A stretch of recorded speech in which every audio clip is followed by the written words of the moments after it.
Hello, everyone. Welcome to today's seminar session, the 10th seminar session in the series titled Curriculum Studies in Canada. My name is Ingma, UBC postdoctoral fellow and coordinator for this seminar series. I feel very honored to facilitate today's session. Each session will be approximately 1 hour, with speakers allowed around 40 minutes to give their presentation, followed by a short Q&A segment. With the permission of our speaker today, we'll be recording this session and they will become available on both of our website, curriculumstudiesincanada.ca, as well as our YouTube channel. Today, we are very happy and fortunate to have Dr. David Blaise from University of Victoria to give us a talk titled Beauty in Shadows, Curriculum Change and the New BC School Science Curriculum. And now Dr. William Piner will introduce Dr. Blaise to us. Welcome. Thank you, Dr. Paul. Hello, everyone. I come to you from the land of the Nooksack people in what is now Washington State. And as you know, the UBC campus is on the unceded land of the Musqueam people. It's my personal pleasure and professional honor to introduce David, whose research examines the practice and philosophy of science education, curriculum change, ethics, and most recently, aesthetics in science teacher education. David loves hiking, snowshoeing, playing guitar, and exploring with his family and friends, the bays and marinas of the Pacific Northwest aboard their sailboat, the Almarina. Welcome, David. Thank you, Bill. And thank you everyone for giving up time on your Friday afternoon for this talk that I'm going to give. I'll speak for about 40 minutes, I hope, and then I'll invite questions if you have any at all, which you probably will. And I know that this is a science education angle, but actually it's about curriculum theory. And I've always found science education particularly rich as a territory for exploring curriculum theory. And you'll see why in a minute here. I'm going to do this through a PowerPoint and a talk. I'm going to talk to my PowerPoint. My PowerPoint has no text on it. Actually, one slide has some text. The rest of it is all pictures, actually, to help with my narrative. So I'm going to pull that up right now and share it. So there it is. I hope that's sharing. Share screen. Share. Can you all see that? Yeah, good. Okay, great. So let me begin the slideshow. Play from the start. There we go. How about that? Can everyone see it okay? Yeah. Great. Okay, good. So first of all, I'd like to begin with some acknowledgement as well. I'd like to acknowledge that I'm teaching on the traditional territory, the ancestral territory of the Comox people. We get our word Comox from their land. And this is unceded, still in dispute, and still in negotiation land. There is no treaty with the Comox peoples. So they have a traditional area plus other areas that are still in dispute, including the house that I'm on right now. So I wish to acknowledge them and thank them for their stewardship of this area, which has been longstanding, and their involvement in civic affairs, which continues. I also want to thank, of course, Bill, Anne, and Anita, and all the scholars who joined in these conversations.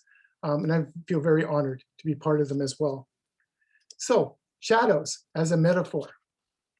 The metaphor of a shadow is a common rhetorical device in English and in fact many European languages. Shadows can represent fear or danger. We are frightened by our shadow. The psalmist talks about walking through the valley of the shadow of death. Things lurk in shadows, evil things. The metaphor of a shadow indicates a sense of ruin. Something or someone is a shadow of their former glory. In Jungian psychology, the shadow represents that which we despise about ourselves. Dante was thinking of probably along similar lines when he wrote in the Divine Comedy about the tormented march of the shadows, or he used the original word for shadows, shade. So shadow is just a more modern version of the word shade.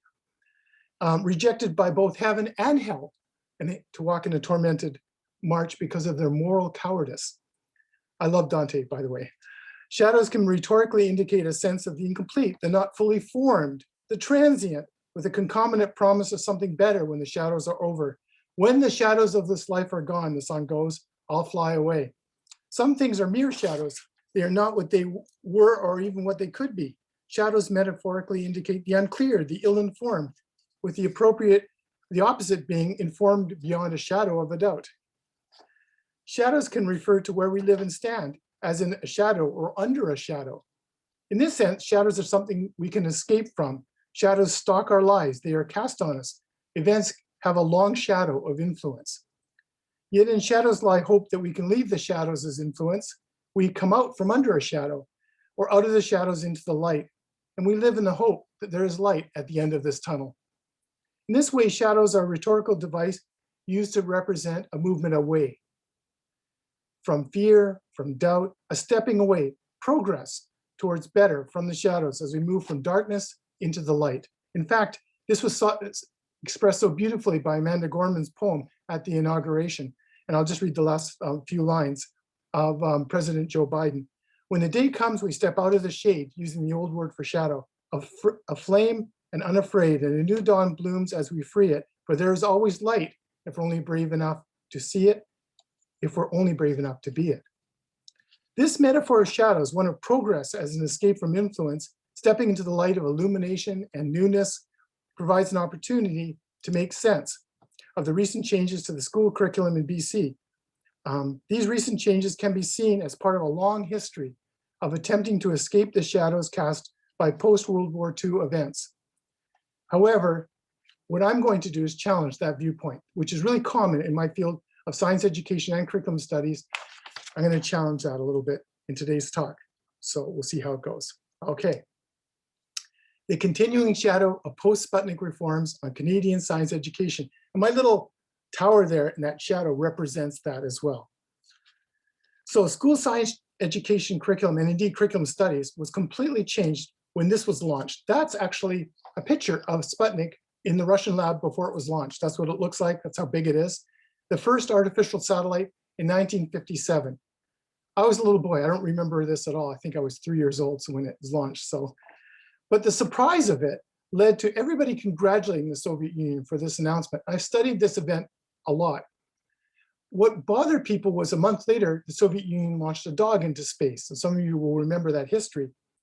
And that increased the awareness of everyone in the United States, Canada, and non-Soviet countries that if the Soviets could do that, they must have ballistic missile capability of crossing continents, intercontinental ballistic missile capability. And the Soviet Union had just detonated a hydrogen bomb. And so all hell broke loose with the launching of the dog into space. What happened was everybody, this is well documented in curriculum history, started to blame, first of all, the military and the scientists. And they said, don't blame us. That's the problem with universities. Universities said, don't blame us. The school system is not supplying us with enough scientists, technologists, and engineers, students interested in those fields. So the result was, and everyone knows, I'm sure about this, is the US National Defense Education Act of 1958, so just the following year, which gave educational institutions unprecedented access to military funding. It actually put education into the military budget, which was huge at the time. Still is huge for that matter. By 1960, 93% of all post-war government funds for education came from the US Department of Defense, including the National Science Foundation and NASA. And the result was a science curriculum designed and developed in order to create a whole new pool of scientists to catch up with the Soviet Union. That was the purpose of it. These new programs included textbooks, lesson plans, films, kits of materials, so complete that most countries, including Canada, just imported them directly without any changes at all. In this sense, the American curriculum changes to the school programs, especially those for high school, secondary school, cast a long shadow. It continues to cast a long shadow of curriculum development in Canada. These new programs were embraced because we shared the similar concerns about the technologies of the Soviet Union. As well, it was impossible to match the amount of money it took to produce these materials. Now, I remember those materials. I was in high school when they arrived in our school. They were so new, they were mimeographed. They weren't even printed yet. The teachers were excited by them. We were excited by them. We all felt part of something exciting and new, sort of this promise of achievement or something. In 1979, I graduated. So that's a long time ago, probably before some of you were born. I graduated from university and I got a job at the University of Victoria, ironically. And I graduated from the University of Victoria and got a job in Victoria teaching high school science, teaching students high school science. I tried faithfully to implement these reforms, but there was a big problem. And the problem was all the materials were American. They were American in example. There was no Canadian examples at all. There was nothing about winter or snow or tundra or all the things we have in Canada. There were no Canadian inventions celebrated or acknowledged at all. They were very, very American, with a lot of examples, weirdly, from Texas for some reason as well too. And a lot of my colleagues felt the same way about them. Worse, the programs had so much content. And because we were looking at mandatory final exams, the best that we could do is get our students ready for the exams, sort of train them to survive the content. The result was this. Students found these programs so full of content that they were kind of boring for them. And ironically, and we now know this, the post-Sputnik reform's legacy is that students started to drop out of sciences. It actually had the opposite effect of what it was supposed to do. Now, Canadian nationalism, in 1967, we had our 100th year as a country. And then in 1982, Canada repatriated its constitution from the United Kingdom. And this was part of a big sweep of nationalism across the country. And as a result of that, Canada decided to study and change its science curriculum. So they did this, probably the most comprehensive study ever done of science education in the country from 1980 to 1984. And the result was, we need to develop Canadian science curriculum. That was their big conclusion from that. In a sense, they were trying to escape the shadow of the American post-Sputnik reforms by creating a bright light of what was uniquely Canadian science curriculum. That was the goal. This turned out to be a lot more difficult than they thought. The first province to try this was the province of Alberta, and their attempt at doing that is this topic of my dissertation and later became a book. And I can tell you the whole conclusion of the entire dissertation in 3 words. Nothing changed. Nothing had changed. Despite money and effort, writing their own textbooks, everything, nothing changed.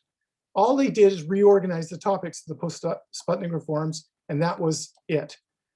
The reasons why that happened that way are discussed in my book, but still, it was still the same curriculum. During my struggles to make sense of the new curriculum, an American by the name of Paul Hurd did a talk where he said, you know, we're really doing science education wrong. He said, what we really need is a science education that links science, technology, and society together, and societal impact together. He said, the post-Sputnik reforms, this is a direct quote from him, are too restricted, too fragmented, and too hierarchical to focus on science based for social problems that students have to deal with as citizens. He argued instead for a citizenship-based approach to science that focuses on the interdisciplinary relationships between science, technology, and social issues. I found that really exciting, and it came when I was teaching. I discovered it myself. Canada added the letter E, and that was picked up around the world as STSE. That was E for environment. It seemed like an exciting new direction for science education that could be a chance for us to have something truly Canadian.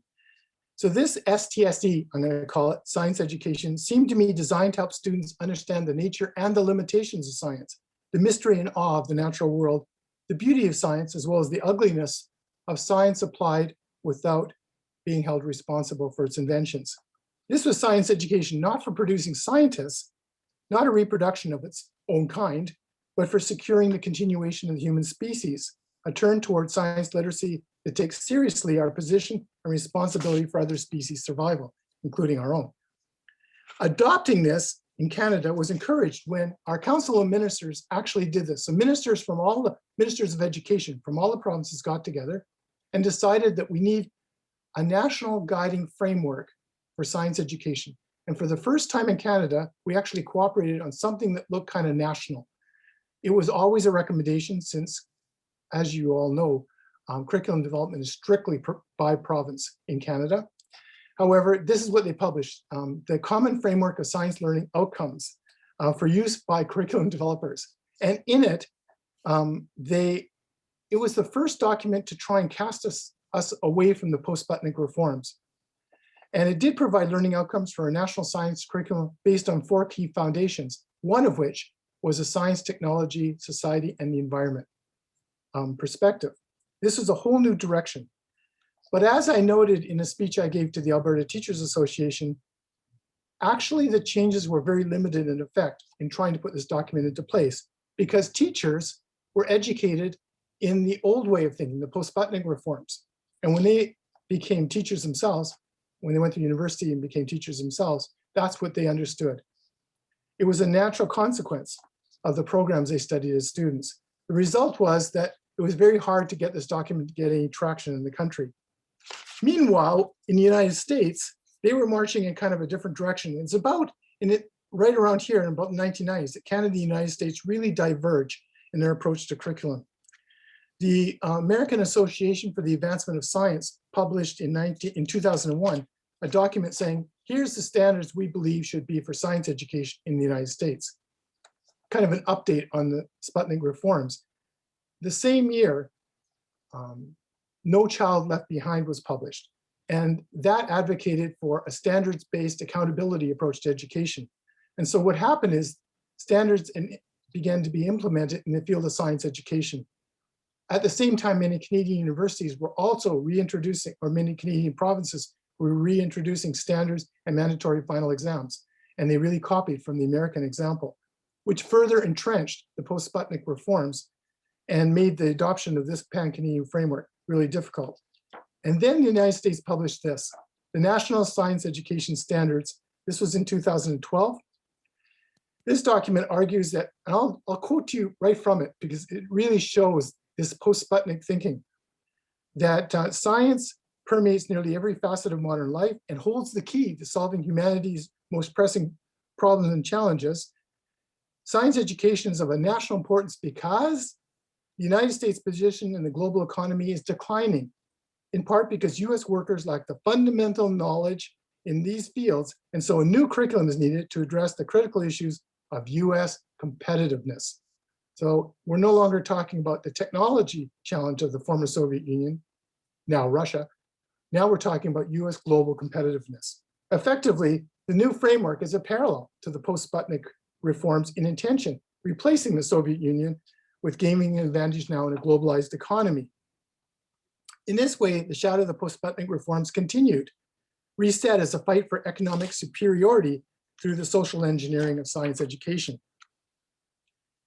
And this redirection was gaining a whole new impetus now with this STEM, science, technology, engineering, and mathematics.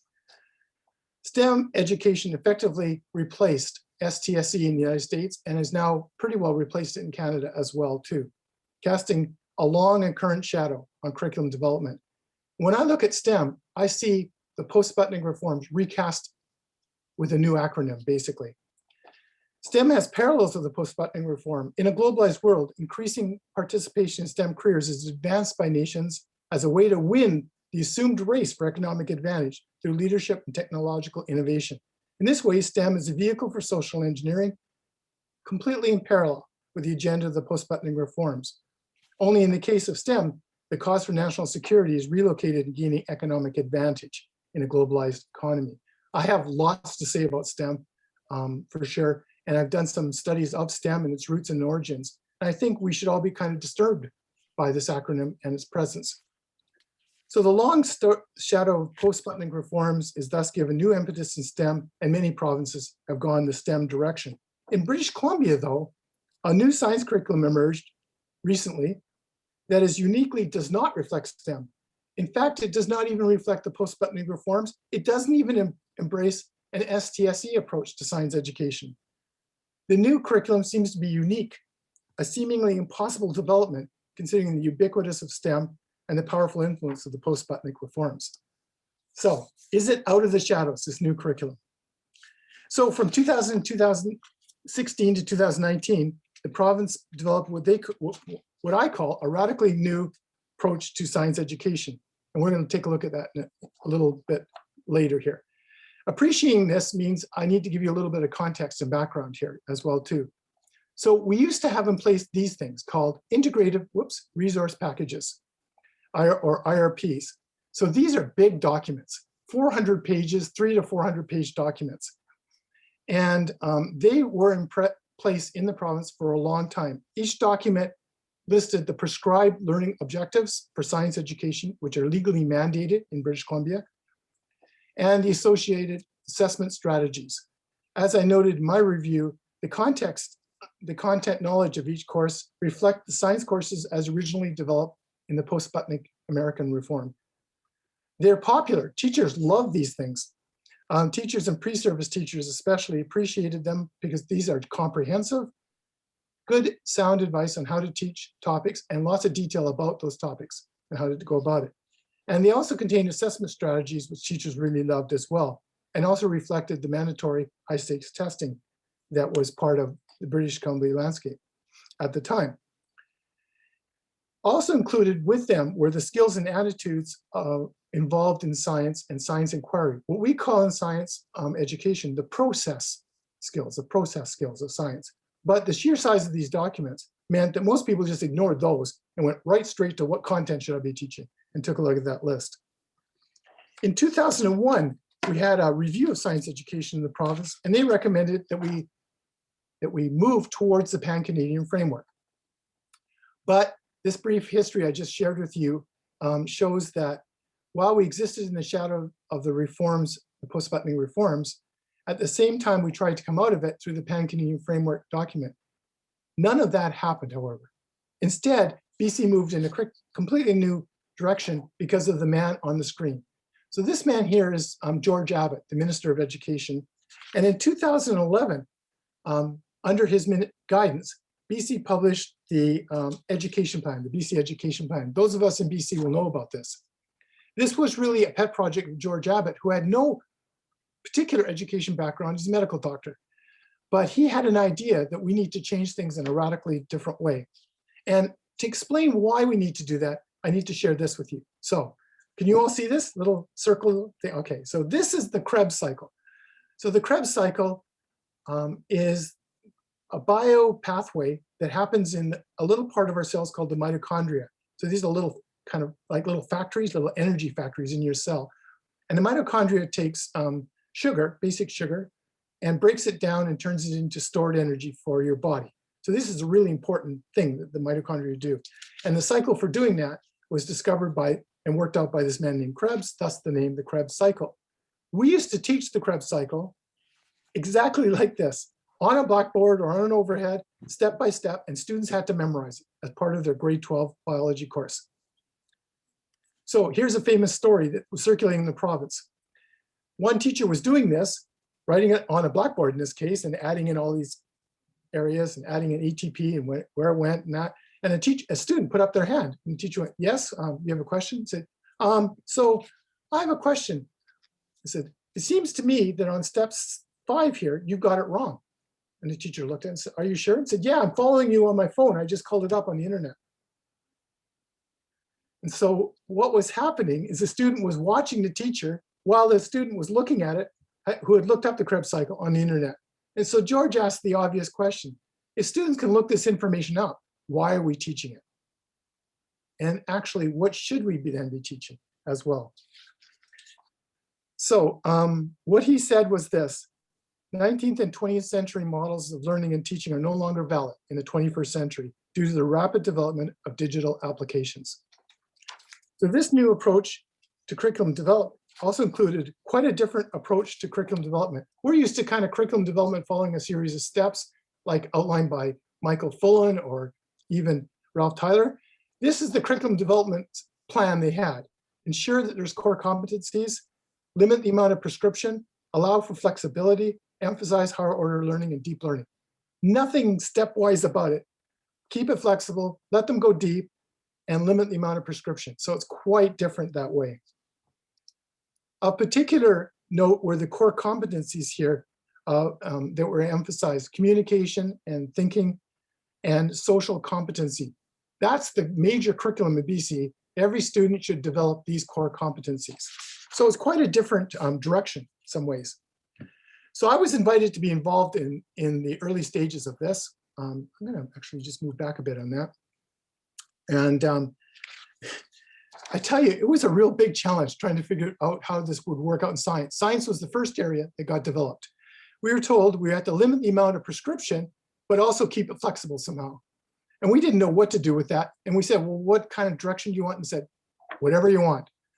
So we forced our small committee to consider actually what does it mean for students to actually learn science as educated citizens in the world, given the availability of information, where practically every topic was available through smartphones.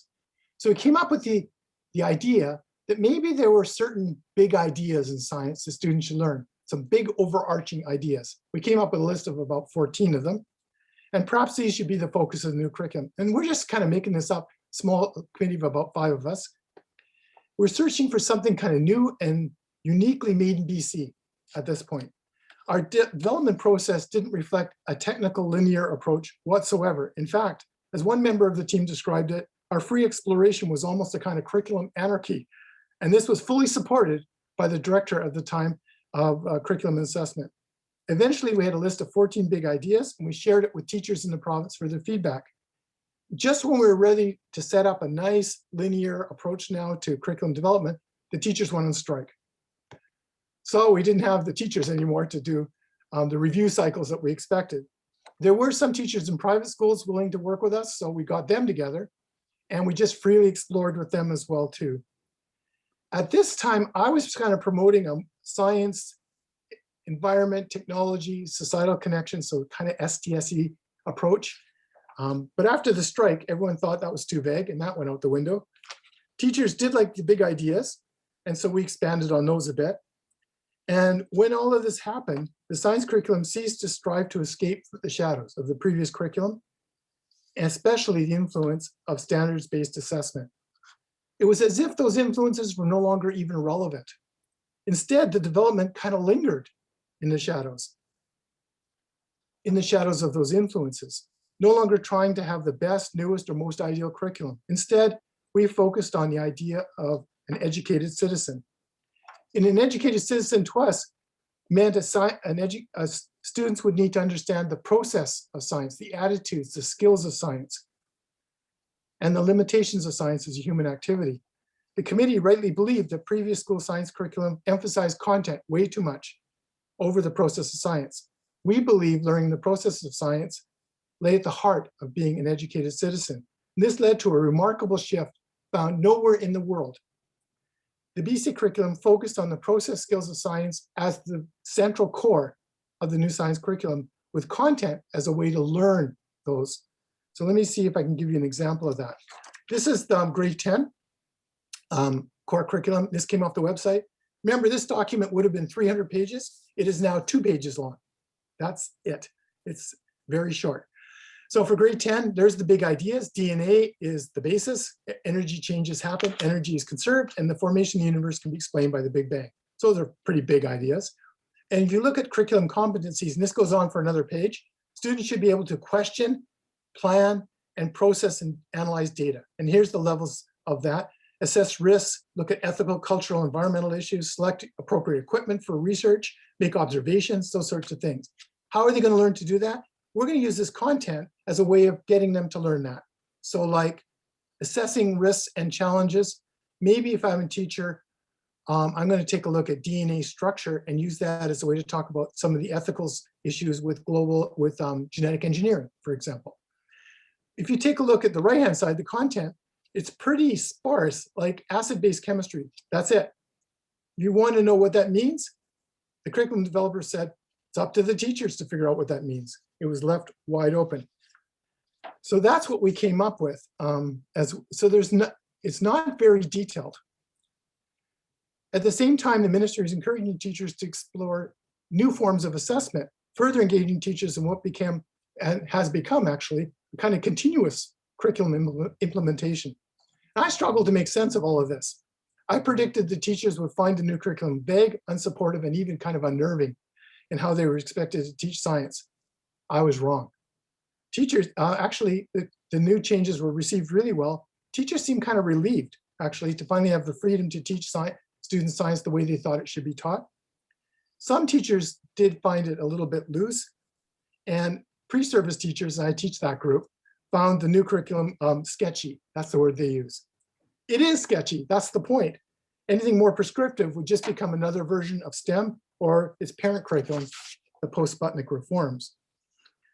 This was more of a cognitive or creative generation of ideas and seeing what teachers think. That's how we developed it. remaining completely open to their ideas. The committee did look at science worldwide and did look at US examples, but in the end decided to just put them aside. Given that school curriculum change is almost always difficult to achieve, how is BC able to make this radical shift from the long shadows of influence that threaten to define the new changes? Rather than trying to escape the shadows, I believe inspiration and possibilities were able to emerge because the development lingered in the shadows. So let's take a look at what I mean by that. So this is the beauty in the shadows part of the paper now. I'll shift to that. And so while I was involved in my study of aesthetics and science education, I came across a book by Tanizaki called Beauty in the Shadow, in Praise of Shadows. This is his quote: "Were it not for shadows, there would be no beauty." So let me explain this a little bit. We think of shadows as evil or lurking things or dangerous places and things like that. That is not how people think of shadows in the Orient. This is the Japanese kanji for shadow or shade, same word in Japanese. I have a son who lives in Japan, so I have kind of a Japanese affiliation to things. And I did research in Japan. So I'm sort of always drawn in these directions too. The left side of the kanji indicates the word scene, like the scene of a play, something you see, or possibly a vista of some sort. The right-hand side is hair, like your hair has fallen over. And you can just barely see a silhouette or the scene, but it's kind of covered a little bit by your hair, suggesting caution or perhaps a kind of playfulness as well. In no way is there a suggestion of fear or a need to escape from that. Tanizaki says it this way: the progressive Westerner is always determined to better his, he uses the word his, lot. From candle to oil, from oil lamp to gaslight, from gaslight to electric light, his quest is for a brighter light and it never ceases. He spares no pains to eradicate even the minutest shadow. Then Tanizaki says, but perhaps we might be allowed at least one mansion where we can turn off the electric lights and see what it is like without them. And when you do, he says, that's when you discover great beauty.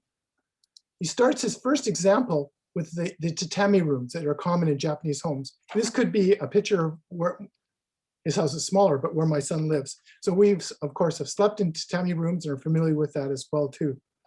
He said, the beauty of a Japanese room depends on the variation of shadows, heavy shadows against light shadows. It has nothing else. Westerners are always amazed at the simplicity of a Japanese room, perceiving them no more than walls without ornament. The reaction is understandable. It betrays a failure to understand the mystery of shadows. It is this very return to basics, to simplicity, that presents an aesthetic appreciation. He says, Japanese never tire of the sight, for to us this pale glow in these dim shadows surpasses any ornaments. Rather than trying to modify or somehow achieve greater light than the previous science curriculum, in the early stages of our development, we worked within the shadows, appreciating their patterns and how these patterns encouraged us to come to a basic question, which was, what is essential for students to learn in science? And there's kind of beauty in returning to essential questions and fundamental questions and wrestling with the answers. A kind of return to simplicity as well. And this struggle led us to the second aspect of an insight from Tanizaki, which is creativity. And he explains creativity this way. Japanese lacquerware, he said, is deliberately painted in such a way that you can't see the beauty of it in bright light. We dislike everything that shines, but we prefer a pensive, we do not dislike everything that shines, he says, but we do prefer a pensive luster to a shallow brilliance, a murky light, whether in a stone or an artifact, that has the sheen of antiquity. And I realized that in only the dim half light of the true beauty of Japanese lacquerware is revealed. And it's actually painted that way so that in shadowy light or murky light, the gold catches what light is still there and reflects it out. And I've seen this myself personally in Japanese rooms, having lunch or whatever. And you hold up the bowl. One of the things you do is hold up the bowl and appreciate it before things go in it. What he calls the richness of a still dark pond. It's not something to be seen, he says, in brilliant light, to be taken at a single glance. In this way, shadows are necessary to reveal the subtle aspects of the creative decorations of Japanese lacquerware. And in the same way, lingering in the shadows we found of national and international efforts to reform science, we were able to engage in the creative exploration that led to considering the big ideas. freed from the obligation of the PostSputnik reforms, we were able to create and decorate.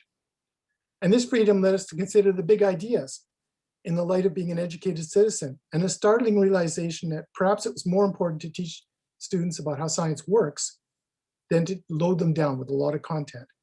And I believe if we had tried to adopt some version of STEM or the PostSputnik reform or even STSE, we would have been bogged down and we would have never reached that point. Now, the other insight we had comes this way too.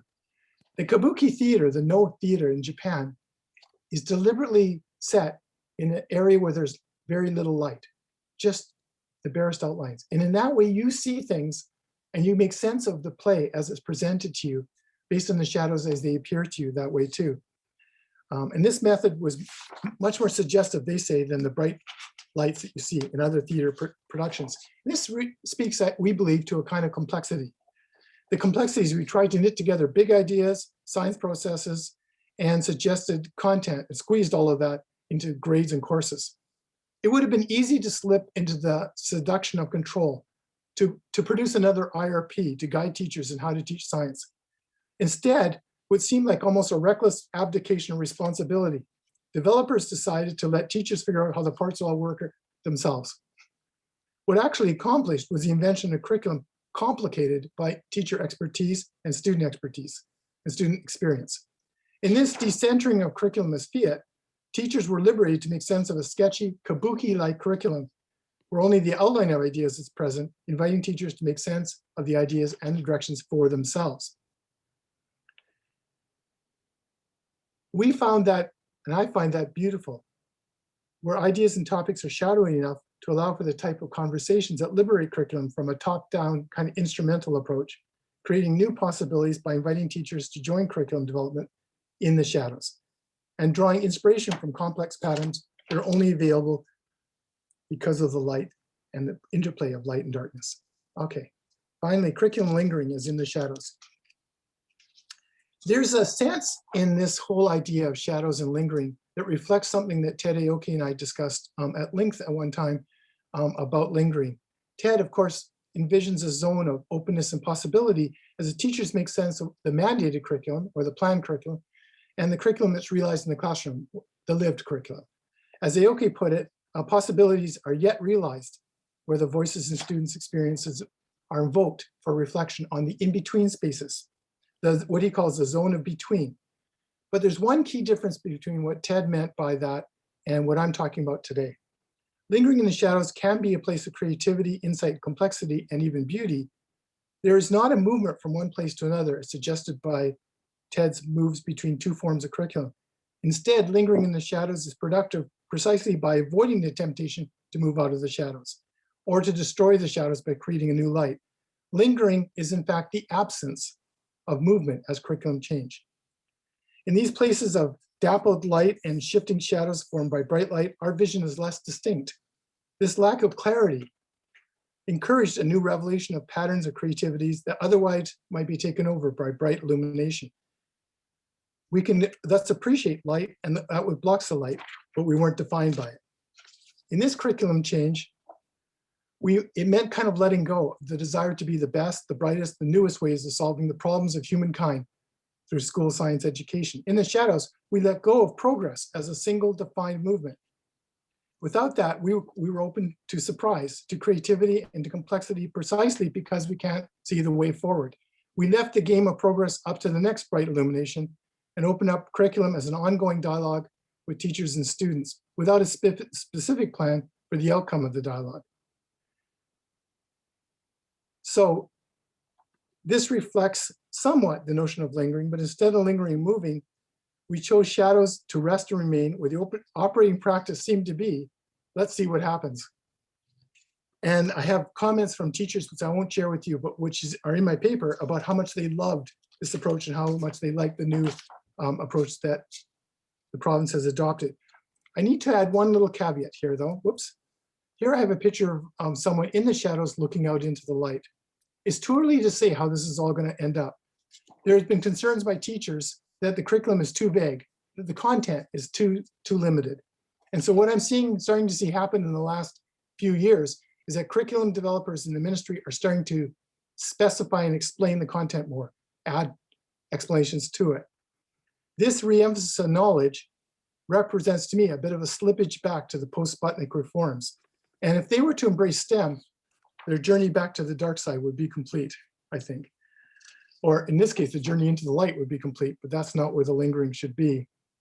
If we want to escape the blinding light of an ideology of progress, that we can somehow improve curriculum, we need to remain in the shadows and not try to define everything, to let the teachers do their job. Perhaps outlining topics for their professional consideration and just leave it to them. Already we see the temptation to clarify, elaborate, and mandate seeping into the curriculum change. This should not be discouraging, it's expected. As I've noted elsewhere, change is difficult. But I have a wonderful quote by Foucault I want to end with. Foucault says, as soon as one can no longer think things as one formerly thought them, transformation becomes both very urgent, very difficult, and quite possible. It is this hope that lingering in the shadows presents an opportunity to see things in a new way, that we might even for a moment avoid the seduction of previous illuminations, and in the beauty of their shadows find inspiration, creativity, and complexity, and perhaps new possibilities for science education. And that's where I'm going to end. Thank you so much, Dr. David Blaze, for your beautiful speech, especially your invitation to all of us to be lingering in the beautiful shadows. So, and right now we are open for questions and comments. Sorry, that was a lot of talking, Mm-hmm. unusual for me. You could unmute yourself if you have a question or a comment. That's probably more science education than most of you wanted to learn about. But. Oh, no, it was perfect.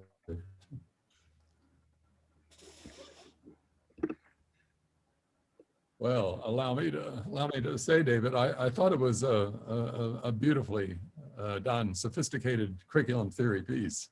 Oh, thank you. Starting off with your contemplation of the concept of shadows, and of course returning to it. So there was a kind of a conceptual symmetry to the piece, and your then historicizing of the reform, which is so crucial. And locating it in that Sputnik moment and the kind of tsunami that the Sputnik event created. Right. I'm so puzzled, really, that the provinces and that Canada overall would be so prone to uncritically accept the American curriculum. I know that happened in other fields too, and the nationalism that you cited was in large part a repudiation, at least Anglo-Canadian nationalism. Right. I'm wondering, so I suppose many would attribute it to the kind of neo-colonialism that Canada suffers vis-a-vis the United States. What do you think this kind of rhetoric of international competitiveness, which, as I think you insightfully pointed out, is a reinscription of the earlier militarism, right. To what extent do you think that will in fact settle like a mist over the Canadian provinces and undermine this kind of big idea curriculum that you've managed to devise? Hey, there's two good questions there. I'll answer the first one briefly.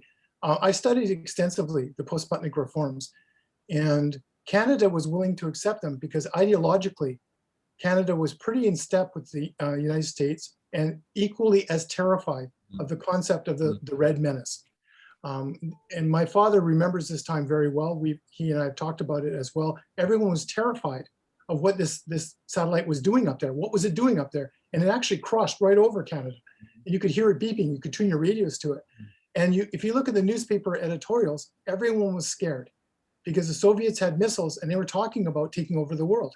And people believed it might be possible. Canada felt like that too. When the new programs came as kind of a hope for how to get out from this problem, we just embraced it. We were glad for them, glad our American cousins did it and brought it uncritically. In Britain, the Nuffield science projects were the same idea, and they were exported all over the world to Nigeria anywhere kind of a British sphere of influence. So the whole world fell under the specter of trying to avoid being taken over by the communist menace at the time. That changed, of course, as you know very well, into kind of an economic competitiveness that we see right now, but the rhetoric is exactly the same. It's a strong parallel between the two. I think provinces in Canada that tend to lean towards the conservative side of things, I won't name them, but there are quite a few, those particular provinces already are embracing STEM as a way for economic advantage. And so we need more scientists, technicians, engineers, and mathematicians. And I just interject here, if you take a close look at what kind of job STEM is actually promoting, it's low-level computer jobs, because that's where the need is. We already have way more engineers than we can hire in Canada. Coding. So it's a suspect ideology for sure, but it's all part of that rhetoric of national competitiveness. BC somehow didn't fall into that, so I find it very odd. At least not yet. Yeah, thank you. You're welcome. Maybe as you know, the big 5 tech companies in the States have funded a hundreds of $1 million effort to intervene directly through the state departments of education to replace foreign language instruction with coding. Yeah, yeah, because we all need to know how to code. Yeah. Yeah. That's right, right.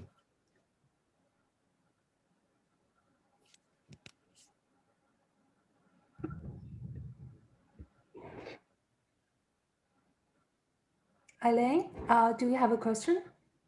Yes, I thank you, Dr. Blake, for this. I have a question, but I just want to say that the metaphor of shadow, the play, right? I work with young children, and it's always shadow is the play of shadow, movement of shadow, right? It's always the relationship. So I think that was beautifully emphasized by you. But I'd like to ask you if you could elaborate a little bit more. I'm taking Kumari Beck's course at SFU, Curriculum Theory. She's here. And I'd like to ask you, and we have been reading Aoki, and I've read him before, but now we are deepening the readings. Can you please elaborate a little more about, you made a distinction, right, between Aoki's concept of the in-between, right, spaces. Can you please elaborate on that a little more? You made a distinction between conception of that and yours. Thank you. Thanks, Elaine. I've been privileged. I was privileged to know Ted personally, and I had the distinct honor and pleasure of co-teaching with him, if you can imagine such a thing. So fortunately, Ted, I taught the morning class. It was a group of doctoral students, and Ted taught the class that followed, and then we met together for lunch and also for discussion over a summer term. So I was really glad I taught first, as you can well appreciate. So we taught during those lunch sessions over coffee and our lunches that we brought. He and I talked a lot about this notion of lingering, the curriculum as planned and the curriculum as lived, and the idea of lingering in the space in between as a generative space, as a space of reflection. And at the time, I argued with Ted, which was surprising because not many people actually argued with Ted, but I did, about this idea of lingering, which I felt was an idea you can't linger, you got to go one place or the other. And I believed that there's issues of justice involved and things like that. And Ted felt that it was important to stop on the bridge, to use his metaphor of a bridge, and between these two worlds, and to pause and to appreciate both curriculum and what's involved in the planning of it, and then appreciate also that you're bringing to making sense of the planning your lived experience as a teacher and the experiences of your students in that reflective moment. Ironically, I argued with Ted about that now, but I've come around to seeing his viewpoint actually, and I wish he was still with us so we could talk further about it, because he would get a good laugh out of, so you finally come to see my view, I can hear him, I can imagine him saying that as well. The concept of lingering in the shadows is actually, though, not moving between two worlds, but just staying right on in the shadows, not searching for illumination. This is sort of a radical idea in curriculum, because we're always looking for illumination, and that a way forward into the light from the darkness with this idea of progress. And instead of always trying to be invested in progress, I'm arguing, and there's still a sense of progress in Ted's ideas. The back and forth is also one informing the other towards something better. I'm just saying, just stop and linger in the shadows of all these influences around us and see what happens. So like you, Elaine, nicely pointed out, there's a certain playfulness in shadows. That's why children like playing them. And perhaps it's time to reappreciate what children bring toward thinking about curriculum. Thank you. Yeah, what you said, interestingly. Thank you so much for this conversation. But what you said in terms of the curriculum for science for grade 9 echoes the orientation to curriculum as living in inquiry that we've been pursuing in early childhood education for some time.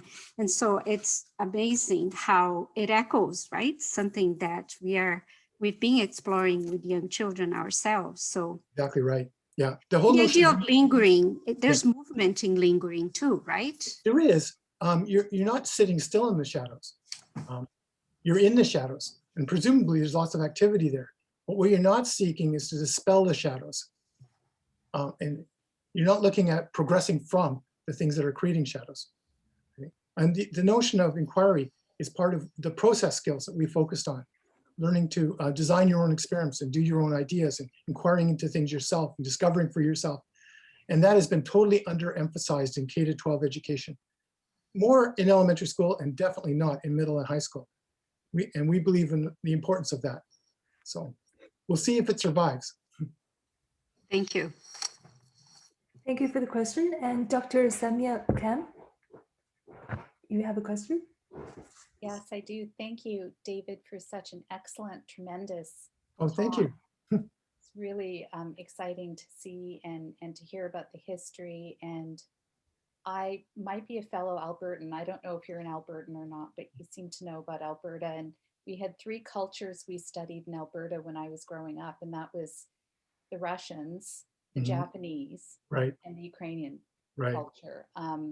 Partly because the Japanese were also considered to be a technological threat, and we needed to know about the Japanese culture. So as a girl growing up in the prairies, I was learning about Japan and Russia, not the United States, but the influence of that curriculum certainly has made its way into Canada. And that's connected to my question to you, which is the United States seems to be in and of itself a global policy driver in the development of curriculum around the world. And we can see that with the next generation science standards. Right. Some of which are not all that bad, I think. I agree. Yeah, they've made some really nice strides there. So I do wonder about this idea of Canadian science. And since much of what we do in science education looks to the science community for the content and the process, and whether we have a Canadian science or a Canadian science identity, Right. and what is it, and whether science in itself is framed in the United States, the content, the process, and we are importing that into our curriculum without sort of maybe paying close attention to the development of a Canadian science identity and what that might look like. So just some comments on. That's a great question. Do we have a Canadian science? Is it possible to have a Canadian science? In fact, do we have a Canadian identity? I mean, as you know, this has been a big topic too as well. I think we do, actually. I think there's some things in our particular country because of our geography and our weather that have made us who we are and forged some of our identities as loose as they may be. Because Canada is a conglomerate. It's interesting too, I'll just comment on the side here.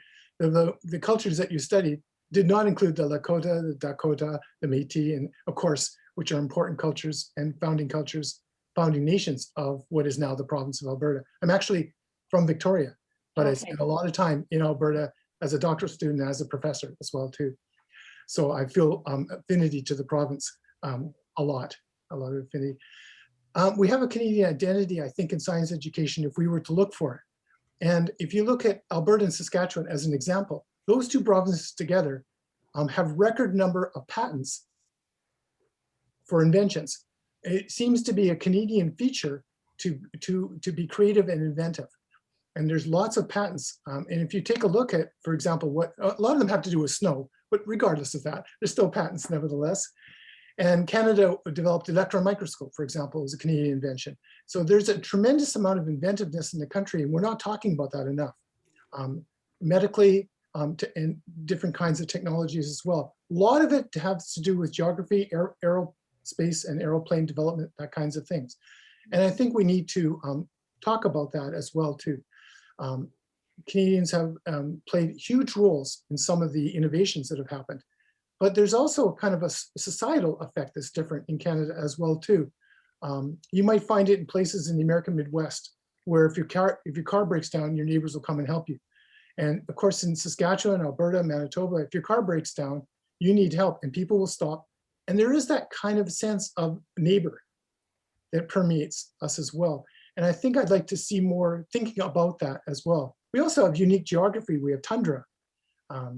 There's Alaska, of course, but we have the North. And the North is a different kind of geospace. We have the Canadian Shield. We have the oldest rocks on the planet, the most amount of fresh water of any nation state, things like that. So there are particular issues that we've wrestled with and grappled with and need to wrestle with more that I think could be and are important as examples for other nation states considering these issues. So there's things we've done terribly wrong in Canada and need to talk about. Overfishing in the East Coast, and we're about to do the same thing in the West Coast of Canada now too. And so we're not learning those lessons. Why aren't we as well too? We have in the north of Canada, I don't know if you've had a chance to look at it, the Nunavut science curriculum. And if you haven't, you should take a look. It is so completely unique. There's nothing like it on the planet because it's uniquely their space and what needs to be communicated to their next generations. So I think we have a Canadian science education. It's not radically distinct from science education around the world, but it's as distinct as you'd find of a South African science education, which I think would be more located in a sense of place. So I'd like to see more of that if we can, rather than trying to universalize everything as well. That's my response.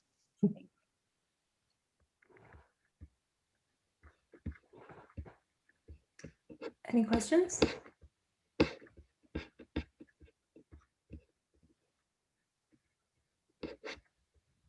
I did, in preparation for today, in trying to make sense of shadows, it's always difficult playing with metaphors too.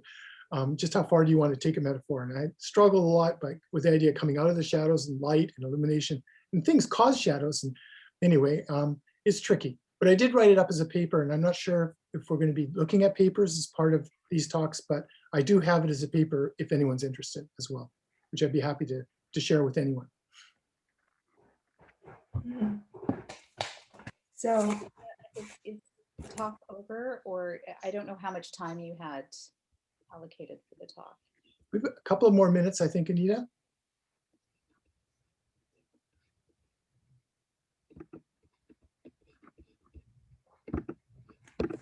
okay.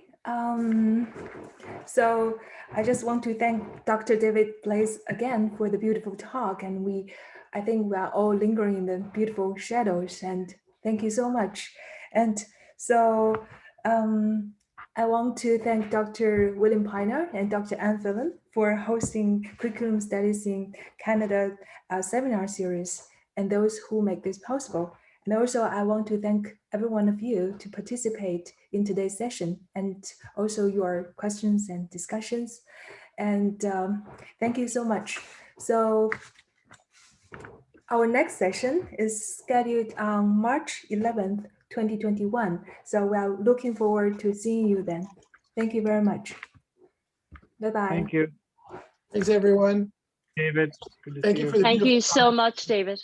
Thank you so much. Thanks, everyone. Good to see you all again. Bye. Thank you very much. Bye-bye. Bye.